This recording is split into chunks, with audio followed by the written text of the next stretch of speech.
Hi ಸ್ನೇಹಿತರೆ, ಎಲ್ಲರಿಗೂ ನಮಸ್ಕಾರ.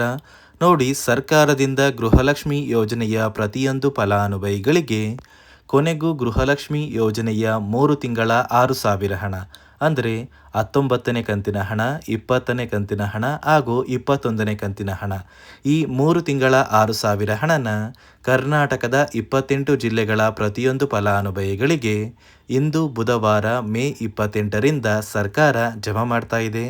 ಅದೇ ರೀತಿ ಸರ್ಕಾರದಿಂದ ಮತ್ತೊಂದು ಗುಡ್ಡಿಸ್ನ ಕೊಟ್ಟಿದ್ದು, ಗೃಹಲಕ್ಷ್ಮಿ ಯೋಜನೆಯ 2,000 ಹಣನ ಪ್ರತಿ ತಿಂಗಳು 4,000 ಹಣಕ್ಕೆ ಸರ್ಕಾರ ಏರಿಕೆ ಮಾಡ್ತಾ ಇದೆ. ಹಾಗಾದರೆ ಬನ್ನಿ ಸ್ನೇಹಿತರೆ, ಸರ್ಕಾರದಿಂದ ಬಂದಿರುವಂತಹ ಒಂದು ಮಾಹಿತಿ ಏನು ಅಂತ ನಾನು ನಿಮಗೆ ತಿಳಿಸ್ಕೊಡ್ತಾ ಇದ್ದೀನಿ.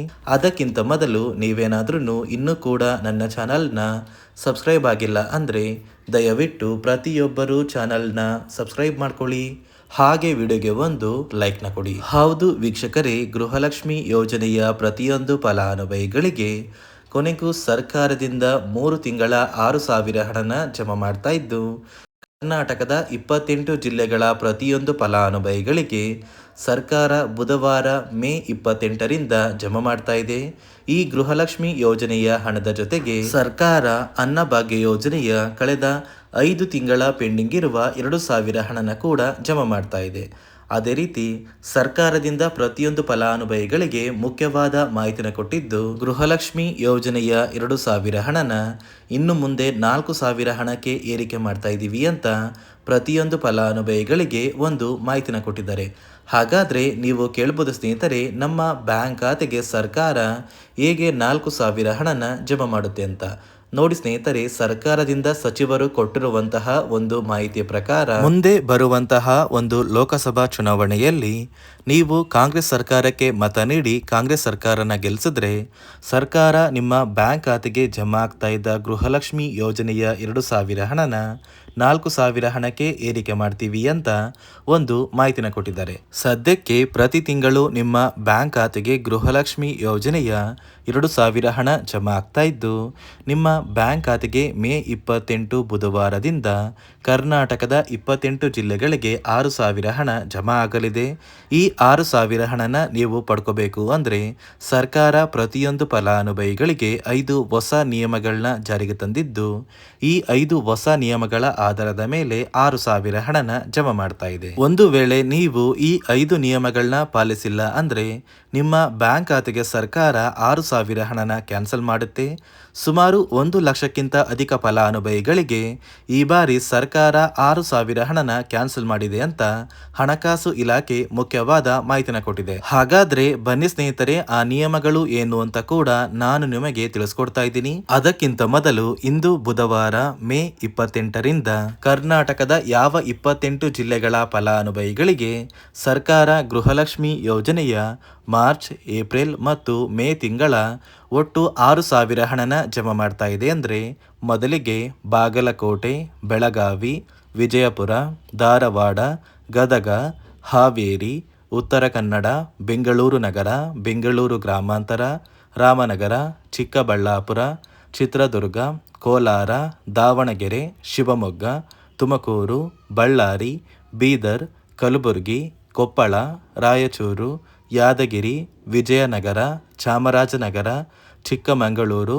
ದಕ್ಷಿಣ ಕನ್ನಡ, ಹಾಸನ, ಕೊಡಗು, ಮಂಡ್ಯ, ಮೈಸೂರು ಮತ್ತು ಉಡುಪಿ, ಈ 28 ಜಿಲ್ಲೆಗಳ ಪ್ರತಿಯೊಂದು ಫಲಾನುಭವಿಗಳಿಗೆ ಸರ್ಕಾರ ಗೃಹಲಕ್ಷ್ಮಿ ಯೋಜನೆಯ 3 ತಿಂಗಳ 6,000 ಹಣನ ಜಮಾ ಮಾಡ್ತಾ ಇದ್ದು, ನಿಮ್ಮ ಬ್ಯಾಂಕ್ ಖಾತೆಗೆ ಮೇ ತಿಂಗಳು ಮುಗಿಯುವಷ್ಟರಲ್ಲಿ ಪ್ರತಿಯೊಂದು ಫಲಾನುಭವಿಗಳು ಈ 6,000 ಹಣನ ಪಡ್ಕೋತೀರಾ. ನೋಡಿ ಸ್ನೇಹಿತರೆ, ಈ ಬಾರಿ ಸುಮಾರು 1 ಲಕ್ಷಕ್ಕಿಂತ ಅಧಿಕ ಫಲಾನುಭವಿಗಳ ಬ್ಯಾಂಕ್ ಖಾತೆಗೆ ಸರ್ಕಾರ ಗೃಹಲಕ್ಷ್ಮಿ ಯೋಜನೆಯ ಹಣನ ಜಮಾ ಮಾಡ್ತಾ ಇಲ್ಲ. ಕಾರಣ ಏನು ಅಂದರೆ, ನಿಮ್ಮ ಬ್ಯಾಂಕ್ ಖಾತೆಗೆ ಡೆಬಿಟ್ ಮೂಲಕ ಹಣ ಜಮಾ ಮಾಡುವಂತಹ ಸಂದರ್ಭದಲ್ಲಿ ಸರ್ಕಾರ ಸಾಕಷ್ಟು ಫಲಾನುಭವಿಗಳ ಒಂದು ಬ್ಯಾಂಕ್ ಖಾತೆಗೆ ಹಣ ಜಮಾ ಮಾಡೋದನ್ನು ಕ್ಯಾನ್ಸಲ್ ಮಾಡಿದೆ.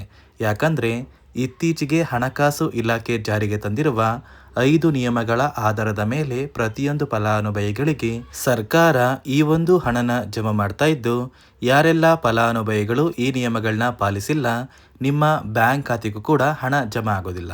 ಹಾಗಾದರೆ ಬನ್ನಿ ಸ್ನೇಹಿತರೆ, ಸರ್ಕಾರ ಜಾರಿಗೆ ತಂದಿರುವ ಆ 5 ಹೊಸ ನಿಯಮಗಳು ಏನು ಅಂತ ನಾನು ನಿಮಗೆ ತಿಳಿಸ್ಕೊಡ್ತಾ ಇದ್ದೀನಿ.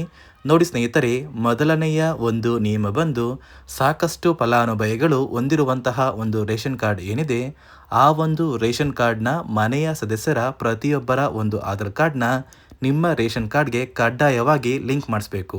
ಅಂದರೆ ಈ ಒಂದು ಲಿಂಕ್ ಮಾಡಿಸುವಂತಹ ಒಂದು ಪ್ರೊಸೀಜರ್ಗೆ ಸರ್ಕಾರ KYC ಅಂತ ಕರೀತಾರೆ. ನಿಮ್ಮ ರೇಷನ್ ಕಾರ್ಡ್ಗೆ ಇನ್ನೂ ಸಹ KYC ಆಗಿಲ್ಲ ಅಂದರೆ ನಿಮ್ಮ ಬ್ಯಾಂಕ್ ಖಾತೆಗೆ ಸರ್ಕಾರ ಮುಂದಿನ ದಿನಗಳಲ್ಲಿ ಗೃಹಲಕ್ಷ್ಮಿ ಯೋಜನೆಯ ಹಣನ ಕ್ಯಾನ್ಸಲ್ ಮಾಡುತ್ತೆ.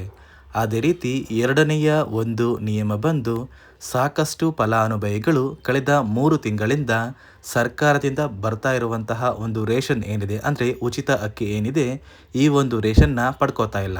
ಒಂದು ವೇಳೆ ಕಳೆದ 3 ತಿಂಗಳಿಂದ ನೀವು ರೇಷನ್ನ ಪಡ್ಕೊಂಡಿಲ್ಲ ಅಂದರೆ ಸರ್ಕಾರ ನಿಮ್ಮ ಬಳಿ ಇರುವಂತಹ ಒಂದು ರೇಷನ್ ಕಾರ್ಡ್ನ ಕ್ಯಾನ್ಸಲ್ ಮಾಡುತ್ತೆ. ನಿಮ್ಮ ರೇಷನ್ ಕಾರ್ಡ್ನ ಸರ್ಕಾರ ಕ್ಯಾನ್ಸಲ್ ಮಾಡಿದರೆ ನಿಮ್ಮ ಬ್ಯಾಂಕ್ ಖಾತೆಗೆ ಗೃಹಲಕ್ಷ್ಮಿ ಯೋಜನೆಯ ಹಣ ಇರ್ಬೋದು ಮತ್ತು ಸರ್ಕಾರದಿಂದ ಬರುವಂತಹ ಒಂದು ಸೌಲಭ್ಯಗಳನ್ನ ನೀವು ಕಳ್ಕೋಬೇಕಾಗುತ್ತೆ. ಅದೇ ರೀತಿ ಮೂರನೆಯ ಒಂದು ನಿಯಮ ಬಂದು ನೋಡಿ ಸ್ನೇಹಿತರೆ, ನಿಮ್ಮ ಬಳಿ ಇರುವಂತಹ ಒಂದು ಆಧಾರ್ ಕಾರ್ಡ್ ಏನಿದೆ, ಆ ಒಂದು ಆಧಾರ್ ಕಾರ್ಡ್ನ ಕಳೆದ 15 ವರ್ಷಗಳಲ್ಲಿ ನೀವು ಯಾವುದೇ ರೀತಿಯ ಒಂದು ತಿದ್ದುಪಡಿನ ಮಾಡಿಸಿಲ್ಲ ಅಂದರೆ ನಿಮ್ಮ ಬ್ಯಾಂಕ್ ಖಾತೆಗೆ ಸರ್ಕಾರ ಗೃಹಲಕ್ಷ್ಮಿ ಯೋಜನೆಯ ಹಣನ ಕ್ಯಾನ್ಸಲ್ ಮಾಡುತ್ತೆ. ಯಾಕಂದರೆ ಸರ್ಕಾರದಿಂದ ಬಂದಿರುವಂತಹ ಒಂದು ಆದೇಶದ ಪ್ರಕಾರ ಪ್ರತಿಯೊಂದು ಫಲಾನುಭವಿಗಳು ಕಳೆದ 15 ವರ್ಷಗಳಲ್ಲಿ ಯಾವುದೇ ರೀತಿಯ ಒಂದು ತಿದ್ದುಪಡಿನ ನಿಮ್ಮ ಆಧಾರ್ ಕಾರ್ಡ್ಗೆ ನೀವು ಮಾಡಿಸಿಲ್ಲ ಅಂದರೆ ಕಡ್ಡಾಯವಾಗಿ ಆದಷ್ಟು ಬೇಗ ನಿಮ್ಮ ಆಧಾರ್ ಕಾರ್ಡ್ಗೆ ತಿದ್ದುಪಡಿನ ಮಾಡಿಸಿ. ಅದೇ ರೀತಿ ನಾಲ್ಕನೆಯ ಒಂದು ನಿಯಮ ಬಂದು ನಿಮ್ಮ ಕುಟುಂಬದ ಒಂದು ವಾರ್ಷಿಕ ಆದಾಯ 7 ಲಕ್ಷಕ್ಕಿಂತ ಕಡಿಮೆ ಇರಬೇಕು. ಒಂದು ವೇಳೆ ನಿಮ್ಮ ಕುಟುಂಬದ ವಾರ್ಷಿಕ ಆದಾಯ 7 ಲಕ್ಷಕ್ಕಿಂತ ಜಾಸ್ತಿ ಇದ್ದರೆ ನಿಮ್ಮ ಬ್ಯಾಂಕ್ ಖಾತೆಗೆ ಸರ್ಕಾರ ಗೃಹಲಕ್ಷ್ಮಿ ಯೋಜನೆಯ ಹಣನ ಕ್ಯಾನ್ಸಲ್ ಮಾಡುತ್ತೆ. ಅದೇ ರೀತಿ ಐದನೆಯ ಒಂದು ನಿಯಮ ಬಂದು ನಿಮ್ಮ ಕುಟುಂಬದ ಸದಸ್ಯರು ಅಥವಾ ಗೃಹಲಕ್ಷ್ಮಿ ಯೋಜನೆಯ ಫಲಾನುಭವಿಗಳು ಯಾರು ಕೂಡ ಸರ್ಕಾರಿ ನೌಕರರಾಗಿ ಕಾರ್ಯನಿರ್ವಹಿಸ್ತಾ ಇರಬಾರ್ದು. ಒಂದು ವೇಳೆ ನಿಮ್ಮ ಕುಟುಂಬದಲ್ಲಿ ಯಾರೇ ಆಗಿದ್ರೂ ಸರ್ಕಾರಿ ನೌಕರರಾಗಿ ಕಾರ್ಯನಿರ್ವಹಿಸ್ತಾ ಇದ್ದರೆ ನಿಮ್ಮ ಬ್ಯಾಂಕ್ ಖಾತೆಗೆ ಗೃಹಲಕ್ಷ್ಮಿ ಯೋಜನೆಯ ಹಣ ಕ್ಯಾನ್ಸಲ್ ಆಗುತ್ತೆ. ಈ 5 ನಿಯಮಗಳ ಆಧಾರದ ಮೇಲೆ ಪ್ರತಿಯೊಂದು ಫಲಾನುಭವಿಗಳಿಗೆ ಸರ್ಕಾರ ಹಣ ಜಮಾ ಮಾಡ್ತಾ ಇದೆ. ಒಂದು ವೇಳೆ ನೀವು ಈ 5 ನಿಯಮಗಳನ್ನ ಪಾಲಿಸಿಲ್ಲ ಅಂದರೆ ನೀವು ಕೂಡ ಗೃಹಲಕ್ಷ್ಮಿ ಯೋಜನೆಯ ಹಣದಿಂದ ವಂಚಿತರಾಗಬೇಕಾಗುತ್ತೆ. ಇಂದು ಬುಧವಾರ ಮೇ 28ರಿಂದ ಕರ್ನಾಟಕದ 28 ಜಿಲ್ಲೆಗಳ ಪ್ರತಿಯೊಂದು ಫಲಾನುಭವಿಗಳಿಗೆ ಸರ್ಕಾರ ಗೃಹಲಕ್ಷ್ಮಿ ಯೋಜನೆಯ 3 ತಿಂಗಳ 6,000 ಹಣನ ಜಮಾ ಮಾಡ್ತಾ ಇದ್ದು, ಆದಷ್ಟು ಬೇಗ ಪ್ರತಿಯೊಂದು ಫಲಾನುಭವಿಗಳಿಗೆ ಈ 6,000 ಹಣನ ನೀವು ಪಡ್ಕೋತೀರಾ ಅಂತ ಹೇಳ್ತಾ, ಇದಿಷ್ಟು ಸರ್ಕಾರದಿಂದ ಪ್ರತಿಯೊಂದು ಫಲಾನುಭವಿಗಳಿಗೆ ಬಂದಿರುವಂತಹ ಒಂದು ಹೊಸ ಮಾಹಿತಿಯಾಗಿದೆ. ನಾನು ಕೊಟ್ಟಿರುವಂತಹ ಮಾಹಿತಿ ನಿಮಗೆ ಇಷ್ಟ ಆಗಿದ್ದಲ್ಲಿ ದಯವಿಟ್ಟು ಪ್ರತಿಯೊಬ್ಬರು ನನ್ನ ಚಾನಲ್ನ ಸಬ್ಸ್ಕ್ರೈಬ್ ಮಾಡ್ಕೊಳ್ಳಿ, ಹಾಗೆ ವಿಡಿಯೋಗೆ ಒಂದು ಲೈಕ್ನ ಕೊಡಿ.